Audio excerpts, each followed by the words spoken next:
nangwaka opika pendedi eloko yango bozelaki ye sango ya mokwake ya mbiji pona bino nyonso ba ressortissant sud ubangi bana ya gemena ya bilu yango yo compagnie africaine d'aviation CAA na mokuse oyo mesana kopesa bilengi azongisi bavol na ville ya gemena désormais bokobanda kozwa 2 fois par semaine veut dire lundi na jeudi bavol vers Kinshasa gemena Kinshasa kasi bavol yango pe na avion bimpuka te kasi na Airbus A320 CAA elengi bangwaka boa elengi boa suka po moto eloba etumba nangwaka opika pende akosa te po bompikiliki boa nango pardon CAA 30 ans d'expérience mokoka na service ya peuple congolais mokili mona pendima les lois sopeli bana gemena luxe ya mpepo pe savoir faire na ye na CAA mosala se mosala. Bon début de semaine à votre avis, merci pour vos abonnés sur la télévision, la vidéo pour la colonne d'info, la journal, il y a peuple, merci. La fidélité fait confiance, bon continue à cause de la journal, na bino batata ba maman mbote na bino to font la journal pour la semaine plénière ils allaient organiser pour l'Assemblée nationale le week-end et les Kewa pe pas honorable député bango ba projet qui état de siège voilà un reportage au Elongo na héritier mapinde mpe Willy Ngela.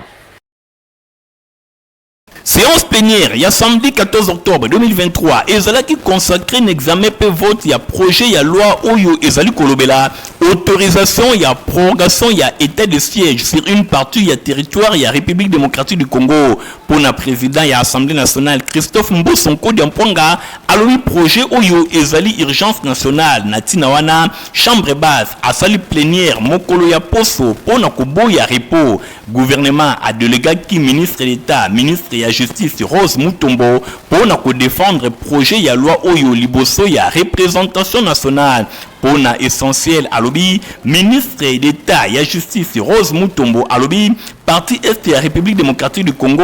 ezali depuis na 2 décennies na ba violence ya ndenge na ndenge, ba activité ya ba groupes armés locaux pe étrangers, yango bazali konyoko la population na ndenge ya kosakanate, population azali victime ya ba tuerie pe biloko ya ndenge na ndenge, loko la ba viol pe ba déplacement massif, ba incendie ya ba village na bango pe ba bien na bango, ba pillage pe ba momu soso to ba pasi musosi ya mabe, oyo ezali konyoko la bango, kasi pona kolongola situation oyo pe kozongisa kimia na parti o ya territoire ya République démocratique du Congo, président de la République Félix Antoine Tshisekedi Tshilombo a signé qui ordonnance numéro 21/015 le 3 mai 2021 pour na proclamer état de siège na 2 provinces ya République démocratique du Congo pour na permettre ba forces armées ya République démocratique du Congo ba yeba na continuer ko mener ba opération militaire pour na koluka ko pacifier ba zone nyonso oyo ba groupes armés bazali ko sala mosala loko la ba Kodeko ba ADF MTM pe ba terroriste ya M23 bango bazali positionné régime exception oyo ezali prorogé tous les 15 jours pour na ko se conformer na article 144 alinéa 5 ya constitution pour na ko réagir na ba conclusion nyonso ba travaux ya table ronde oyo elobelaki avenir ya état de siège et salemaki na Kinshasa banda le 14 kino le 16 août 2023 na message na ye na nation le 18 octobre 2023 président de la République Aouti Kondima kolongola ba dispositif mususu pe kotia ba dispositif transitoire graduel pour na suka na état de siège et bana koleka na République démocratique du Congo na 2 provinces en attendant activation ba dispositif transitoire oyo ezala décidé commandant suprême a saliboye pour na ko permettre ba force ya ba défense pe ya sécurité ba yebana kokoba kolongola ennemi oyo azali ko sala mobulu bisika na bisika bosimba ke na terme ya débat ya projet oyo Assemblée nationale a voté projet ya loi oyo ezali ko autoriser prorogation ya état de siège na séance plénière 289 députés ba votaki 287 ba votaki oui 2 ba votaki non pe député mon côté a s'abstenaki na tina wana projet oyo ekotindama na Sénat pour na lecture ya mibale. Na masengo ke parti Lumumbisto unifié par Luna Mokuso Kuma Makabongo et par secrétaire général na bango Godefroid Mayobo va présenter qui week-end de l'équipe ba candidat na bango na ba élection législative après municipale ya Tchangoupe ya Moamba héritier mapinde mazaka na compte Folingala. Secrétaire général, chef ya parti Lumumba signifié Godefroy Mayobo et le secrétaire général adjoint Ida Nzumba ba présentant qui libosse ba base ba candidat ya parti Lumumba signifié pour na district politique ya Tchangu pe ya Moamba. Ezalaki bongo na 2 matinées politiques ezalaki organisé samedi 14 octobre na terrain municipal ya Masina pe dimanche 15 octobre 2023 na terrain Mefe na commune ya Lemba. Bosimba Kena Maloba na ye numéro 1 ya privé parti ya République démocratique du Congo en exercice Godefroy Mayobo ye atalisaki tina ya activité oyo alobi Palou azali ko participer na élection na niveau nyonso pour na circonscription électorale ya Tchangu ba candidat na bango pe elongo na Moamba ba présentaki bango pour na kotalisa ke base nyonso ya Palou et sengeli ba pesa bango confiance. Godefroy Mayobo a profitaki pour na kopesa message pour na originalité ya parti Lumumba signifié oyo ezala créé le 22 août 1964 ezali bongo na ba document na histoire pe na idéologie na bango groupe ya batu oyo bayaki pona ko réclamer propriété ya Palou après liwa ya Lugi Gizenga ba rejeter bango catégoriquement elongo na ba revendication na bango. Palou ezali moko etikali kaka na adresse nango na numéro 105 boulevard Lumumba na commune ya Matete. Soki omoni mutu mususu aye na Palou na ye esengeli koyeba ke eza ya lokuta. Bosimba ke présentation ya ba candidat ya Palou esalemaki epai ya secrétaire permanent adjoint chargé ba questions économiques pe commerciales Bernard Ditutala. Palou a aligné 6 candidats na députation nationale, P7 na provinciale, 18 na communale, pour na district politique ya Tchangu. Bosimba ke pour na oyo etali district politique ya Moamba, Palou a aligné candidat moko na députation nationale, 3 na provinciale, P17 na élection ya ba conseillers municipaux, nyonso pour na district ya Moamba. Pour na ko permettre Palou à jouer rôle na ye, ndenge a déclaré liboso ba Panzi Sango Anissé Mifia secrétaire permanent en charge de l'administration et finance. Ezalaki parti Lumumba signifié azalaki ko présenter na ba militant na ye ba candidat nyonso auto aligné ezala na niveau national, provincial que communal. Alors, to présenter bango milulu ekoya na sima eko kende na district ya Funa pe na district ya Lukunga semaine prochaine pour que to présenter na ba militant na biso ba candidat o nyonso ba s'aligner pour na maponami o ezoya na décembre oyo. Parti cher ya Antoine Gizenga a koko ba pré-campagne na ye samedi 21 pe dimanche 22 octobre ezali koya pour na ko présenter ba candidat ya circonscription électorale ya Funa pe ya Lukunga. Palou Mwinda Congo. Honorable Nerombungu ayambaki weekend l'équipe basse na ye ya quartier sur la kuna na commune ya Kisenso wape pa ya pesa ki bango don ya Maputa la dilandu azaki na compte info lingala. Honorable Nerombungu Fumabanga Moyo azali kolembate tout le temps pene ya ba base na ye quartier solo na commune ya Kisenso ezalaki ya koyinda na ndenge ya kosakana te epai wapi ba mama plus de 780 mobimba bayambaki honorable Nerombungu oyo akomelaki bango na esengo ndenge bino moko bozali komona na bilili tango nyonso Fumabanga Moyo akitaka na quartier moko ezalaka vraiment esengo ndenge kaka ezalaka lokola momesano. Bosimba ke tango Fumabanga Moyo honorable Nerombungu akomaki ezalaki bongo masolo elongo na ba mama pona kotalisa bango ke azali candidat na députation nationale pona district ya Moamba pe na députation provinciale pona commune ya Kisenso yende modobeli ya bana Kisenso ayokaki ba mama pe bayokaki ye. Honorable Nerombungu atei bango alobi esengeli population a garder vigilance na ye baye bana kopesa confiance na n'importe kite pamba te tango oyo nde batu ya ndenge na ndenge bayaka kasi na sima bakendaka na bango lokola papa yenza lesili ba mesana koyemba. Honorable Nerombungu Fumabanga Moyo ayaki maboko pamba te apesaki ba mama badon ya Maputa ndenge kaka bino moko bozali komona esengo ezalaki vraiment au rendez-vous ndenge bango moko ba mama ya quartier solo na commune ya Kisenso balobi na micro ya Info Lingala. Ya boye tozi wapi na kosa makamba boye Quand l'homme du peuple Nero Mbungu atikalaka ye place wala mututeza ye. Na mwana nga Nero Mbungu nazana esengo mingi esengo monene azala kaka azala kasi papa na ngai bana wana sepeli mingi na makambasali na biso aumela Beta bongo masolo ya ba reporter ya Info Lingala journal ya peuple na peuple ou akutana kibongo na secrétaire général ya Autre Vision du Congo maître Magloire Kasongo oyo alobela kibongo question de l'heure na surtout na ndenge aza candidat kuna na funa aza bongo na micro ya Micho Olinga. Omoni nazali candidat ya funa nazali moko ya ba politique ya mboka Congo to banda politique ko banda kala na niveau ya rassemblement to bunda elongo na bakambi ya politique ebele o tozala na bango esika na rassemblement o ezala dirigé par le président Félix Yem tozala mo continent biso ya rassemblement tozala biso so kuna to bunda elongo pona ko tombola mboka Congo to bunda po tete bana ko kumba ba idée na biso ya malamu pona développement ya mboka Congo esali ke nanu tokota na parlementaire totala ba oyo bakota liboso na biso na ba parlement oyo ba sali to moni que non bon c'est bien beau ils ont démontré au moins leurs limites pour to tikela bango ba sala to bi que non bon voilà bon boye bo sala bon on vous regarde alors beaucoup tabo sala comme ba député pour to za na posa ke boye balako mais réellement voya peuple na niveau ya ba assemblée pour être mboka Congo et bana ko bonga mbala moko. Mais en tout cas, aujourd'hui, si il faut qu'on évalue rendement, il y a oyo to pesara confiance pour na ba kumba mboka Congo, ba kumba voya peuple na niveau ya assemblée, ba démontrer réellement ba limite na bango. Dango to bino to koyi ko tika bango kaka te ba continuer ko ça o bazali ko ça la po, ça ne nous amène à rien. Baza ba mo ko tergiverser beaucoup parmi et baza ko tourner autour ya ba intérêt individuel na bango. Bazali ko travaille réellement pour na peuple té. Yango to binon cette fois-ci biso moroto telema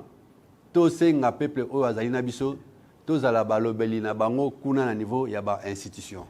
To zala réellement ba porte-parole na bango. Oyebi ke nga nazali au-delà de tout ça avocat.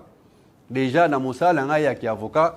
na sambaka po na ba client po na ba o bazali na ba difficulté par rapport ya ba violation ya ba droit na bango. Lelo to oyebi ke non au-delà ya mosala na biso ya ki avocat tout comme appelé avocat et peuple à niveau de l'Assemblée. Donc, compétence sur ces points, les alliés à Makassi, et puis, tu as réellement le bélier à peuple, le véritable bélier à peuple à niveau de l'Assemblée. Et on te dit que non, tu as dit que tu as peuple, tu as été, tu as dit pour te dire réellement voya peuple. Beaucoup de monde à niveau de l'Assemblée, c'est que nous allons apporter comme dynamique pour comprendre que non, on avait vraiment raison, il y a imposer cette dynamique là to kota kati ya masolo na kuna poto za réellement ba député yango tozo senga pe na peuple congolais oyo azali kolanda biso oyo bazali peuple ya funa ba yeba que non tozali wana pona ko zala ba lobeli na bango na niveau ya assemblée nationale to ko zala réellement ba lobeli na bango ya malamu. Nangamo Mususu honorable Kajos Kasindi et lui à qui senso a passé qui week-end moko très chargé et pour wapi a visiter qui base na ya commune ya Kisenso simasimana ye Igor Tingipe Willingela.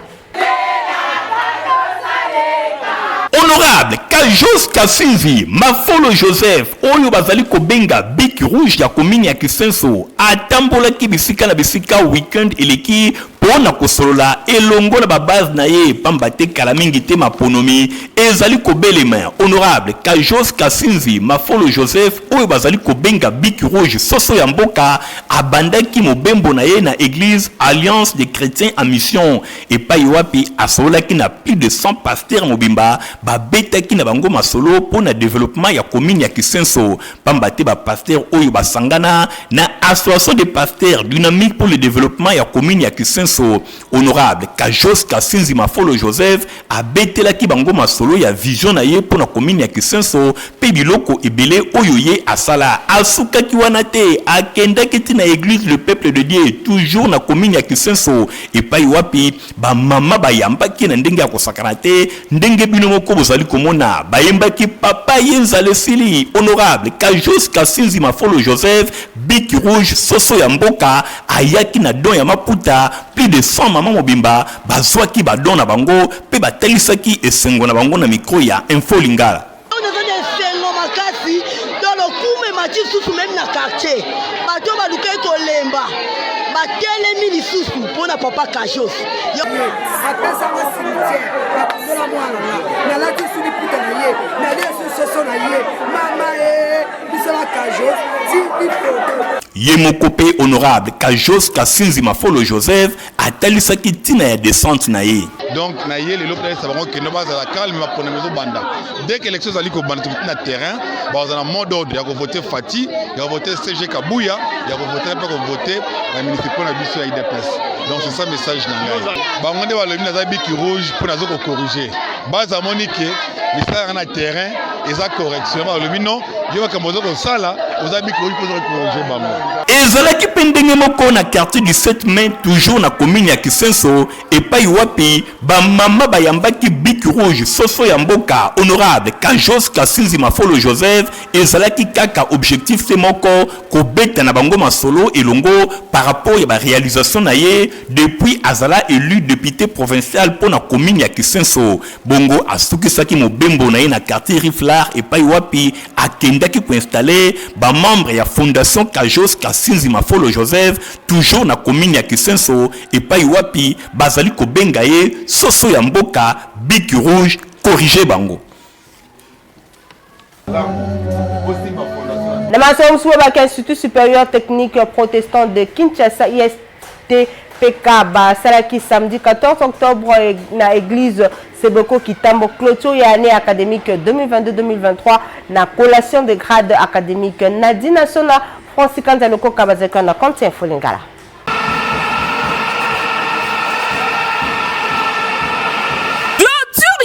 Académique 2022-2023 pécolation de grades académiques na ISTPK et les kaki kitoko week-end et les ki ambiance et zalaki vraiment au rendez-vous ndenge kaka bozali komona na bilili directeur général le professeur émérite docteur Léon Pakambuma a remercié ki bae banson ba contribuer ki pona réussite ya cérémonie oyo pe akumisa ki ba réalisation nyonso oyo et salemi na ISTPK na ngambo na secrétaire général académique c'était Albert Kiminu Ngoma atalisaki ke ba kotisi na marché d'emploi 118 étudiants mobimba pour la licence ezali 11e promotion pe 21e promotion pour na graduat oyo ezali pe ya suka pour na babaskile na système ya LMD représentant ya ministre ya SIP azalaki présent na milulu oyo représentant ya ba étudiant pe azwaki maloba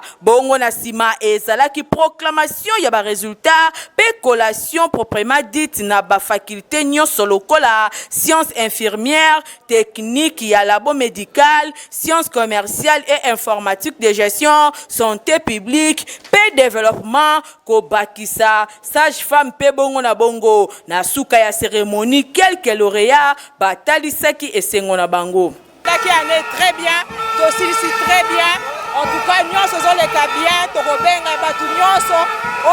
besoin pour la Moussala Kimunganga, Bayana ISTPK. Merci. Bon, merci vraiment pour l'information. Formation, tous les malam vraiment. Par là, Nazan et Sengoyamakasi. Nazan vraiment, nous aussi formation et qualité. Yo olingi kotanga na ba condition ya kitoko surtout pour la année académique 2023-2024 zwa ISTPK na adresse Oyo avenue Boudjala numéro 29 na commune ya Kitambo référence maison Mbungu to stade Vélodrome toujours na devise na bango savoir technicité développement.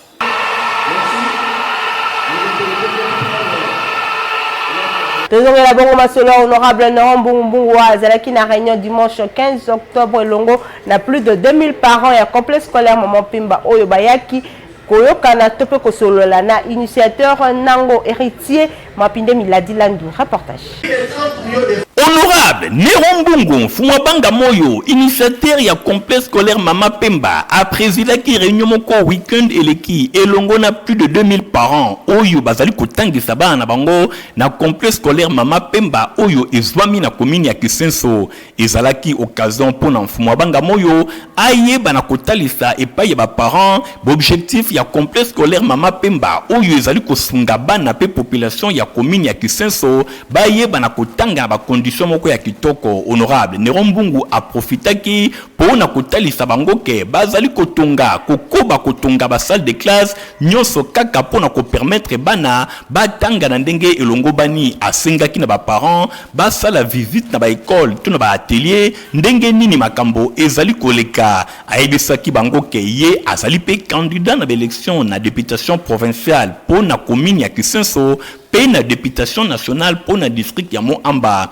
Après 45 jours ya rentrée scolaire, atalisi bango ndenge makambo ezali koleka a remercier ba parents na confiance oyo bazali ko pesa ye ndenge bazali ko maintenir bana na bango baye bana kokoba kotanga na complexe scolaire Mama Pemba oyo bazali ko pesa bango confiance na ba enseignement kitoko ezali ko pesa ma alobela ki ba télé moderne pe ba laboratoire ya science elongo na ba télé ya mécanique oyo ezali ko permettre bana pe ba école nyonso ya nzinga bazali kotanga vraiment na ba condition ya kitoko bosimba ke réunion oyo eleka ki vraiment kitoko honorable Nerombungu fuma banga moyo a remercier ki ba parents pe ba parents na ngambu na bango bazanga kite kotalisa esengo na bango c'est ateli ba client na destination ya Kinshasa Gemena Kinshasa oyo ezoko salema Airbus A330 Nadina Sona reportage Bana Sidu Bangi Mokulungande Domo Tokos CAA innovation cette fois-ci à partir du 9 octobre à Talisi Misunae na province ya Sud Ubangi en général pe ville ya Gemena en particulier Bana Gemena oyo ezali vraiment ya bino CAA azongi selibino bavol na ye ya Kinshasa Gemena Kinshasa oyo ekobanda ko salema chaque lundi pe jeudi à travers Airbus A320 sécurité confort na expertise na ye ya 30 ans na service ya peuple congolais CAA kiese na kiese Ozana posa ko beta développerie esika sur yeba eza cyber Eric okokutango partout na ville province ya Kinshasa bo découvrir à travers éléments oyo Nini yango lisusu boye kondeko ozalaka boye Menini boyo ko isamai Malembe Teko ya Kinshasa ofandi na 24 communes na ba province to pe na Brazzaville yeba yango que masolo ya développerie édition 2025 ici est parti du 4 octobre au 7 novembre 2023 yo mazuwa ici ya Pongwami yaka kotonte chance na yo autre occasion ya komona États-Unis d'Amérique mboka ya oncle Sam grâce ya Nzambe Koko Yaya Pembo continue masolo ya développerie na Afrique centrale Mobiba Yeyo ADG Eric Mwamba patron ya ba chance de voyage Eric Travel oyo ekanga masolo na Kinshasa ya kosambeza te na $5 ya poma par personne papa maman mema famille na yo Mobiba bona kotonte chance yo pe ba menga yo kanyo awa condition eza te awa na ba chance de voyage Eric Travel bazali ba spécialiste na développerie na Congo Mobiba grâce à qualité et traitement ya photo matériel ya kitoko pe ba gens expérimentés bazali ba professionnel okanisi esili Lupunudi na ba gens Eric Travel prise en charge un peu famille d'accueil ezali 100% assuré et chaque année plus de 1500 gagnants Babi Maka Awa telle la preuve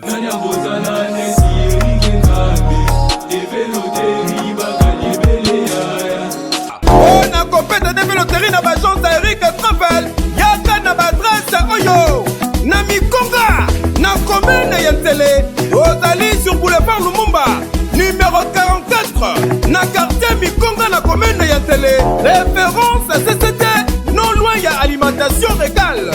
na Victor 1 na Matonge avenue Victor numéro A20 en diagonale na maison communale ya Kalamu bongo na Victor 2 na commune ya Kasavubu doswami sur avenue Bongandanga numéro 2 na commune ya Kasavubu na kati ya immeuble PV Center bongo na rond-point Ipen dozali sur avenue Marine numéro 1189 na quartier Ngomba Kikusa na Binza Ipen en face ya entrée principale ya église de la porte na commune ya Liberté doswami na avenue 11e rue numéro 119 quartier industriel référence CFR ya Savubu numéro 3 na quartier de l'Ipak na commune ya Ngaliema. Référence au rond-point Kintambo magasin aussi Katena supermarché Facebook. Bongo na commune ya Masina na Tchangu ozwa mis sur boulevard Lumumba numéro 38 quartier sans fil na commune ya Masina. Référence entre Kimuta Ozamo Bimba.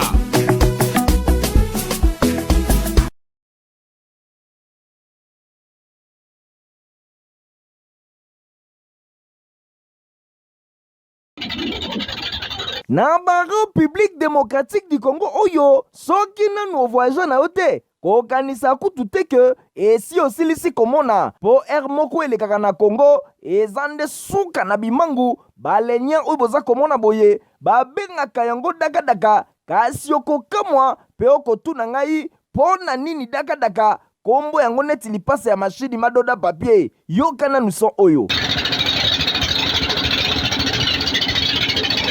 omoni esika kombo ya dakadaka euta son ya moteur nango soki eza kotambola esalaka kaka dakadakadakadakadaka oza awa na province ya Mai Ndombe dakadaka ezokende nyoki bozwa sikoyo bakondition engai ye oyo eza kosenga tolamusa ya Marie Misamu abelela yesu oyo po kedi na kedi tala moteur etambolaka en grande partie na mai basokaka yango nde mai nesika ndenge misusu ezwaka mazout to pe essence yango nde mai elekaka wa mingi modele baza kosoka yango mai pardon chamo amela na ye mai me ya kosa banzete oyo esangana na mabende boye baza kosalisa mouvement ya yaka boye zonga telemisa moke ningisa kuna nde yango gouverner to volant nango sikoyo tala komona de bord yeyo avandi na fenêtre ye miso ezalaka se libanda kasi maboko abalolaka ya gouverner na kati botala singa ona fenêtre nde esika sapuyaka na système ya baresi ya 207 ndenge bakoma komi diembika bacorde na baportière basilisa babiro de soki mpe babiro 5 mayele kasi bo imagine corde oyo kanangi ekatani modèle komanda de bord akobeta mama na kilbit nebale kasi lokola bayebi na bango mai nde peut-être ekobikisa ye kasi pasi ekozala soki akweleli bapirogue boza komona mipanzi kote oyo na likolo batu bavandi sans inquiétude likama ezolobela bango ate eloko te kote oyo mopanzi kwanga eza koliama sans plaignant neti mboka mokonzi azalaka te basi na mibali me baza koyokisa kwanga nzoto pasi po modele baza konyema yango pardon bolukela yango kombo bamisusu kote oyo bazolamba na bango sans problème na bambabola na kati awa bozozwa sikoyo kumanima veut dire nzongo inene RDC nanu tomoni makambo te boye tomituni babaleniri ya modele oyo nani yango apesaka ngo nzela etambola tranquillement na babibale boye ata condition moko ya kovoyager ne bale eza kutu rempli awa te tokamwe modele bato oyo basakanaka na bavi ya bato lelo na République démocratique du Congo baaccident ya bibale ekoma neti je moke soki tolobi tokonte nombre ya bato esi bakufi na bamasuwa na bibale tokosilisa kotanga ntina 2023 jour ya baélection po baleki tellement ebele tosengisi na tata ministre ya transport pe baautorité maritime balamuka pe batala na lombango situation oyo ndenge population baza kokufa na bamasuwa ezanga ntina boye eza kotambola bibale po bozwa nanu baleniere ya boye dakadaka etonda se bachevron na batole epanzalela bino na kati ebale bino nyonso mitrai Otivap eza poto ya malonga pona bana na bino ata aza muke akokomela yango pesaka santé ya kitoko. Stéphana Skande, reportage. Ah merci, Yabouine, bana nyoso baza kuringa. À la pochette.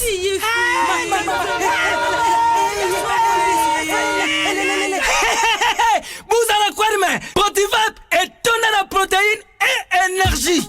Ah papa merci, merci pour les pour les enfants. Eh Bino, bote la baonine. Bote na bodo la Bino. Baba kanta bomba bonga. Bona bana na yo ba kumarukura bana oyo. Fo lesa kabango, poto Protivap. Et ça ba pota te. Allez, kamata. Bon appétit. Bana nyeso ba yaka Protivap. Ah ba sisi kulia ya bango Protivap. Ba bandi ba dansi na bango ya ba bebe pro. Tala. tata kitoko ntoto makasi tuka na mbimbi oyo tuka na mbimbi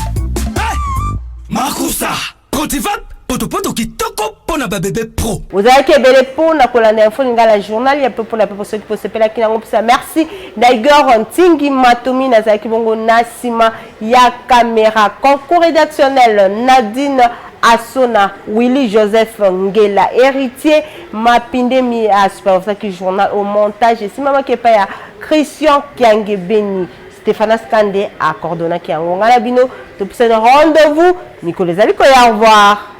CA ai etumba na ngwaka opika pendedi eloko yango bozelaki eye sango ya mokweke ya mbiji pona bino nyonso ba ressortissant sud ubangi bana egemena ya bino yango yo compagnie africaine d'aviation CA na mokuse oyo mesana kopesa bilengi azongisi ba vol na ville ya Gemena désormais bokobanda kozwa 2 fois par semaine veut dire lundi na jeudi ba vol vers Kinshasa Gemena Kinshasa kasi ba vol yango pe na avion bimpuka te kasi na Airbus A320 CAA elengi bangwaka bo elengi bo asuka po moto eloba etumba na ngwaka opika pende akosa te po bompikiliki bo nango pardon CAA 30 ans d'expérience mokoka na service ya peuple congolais mokili mona pendima les lois sopeli bana Gemena luxe ya mpepo pe savoir faire na ye na CAA mosala se mosala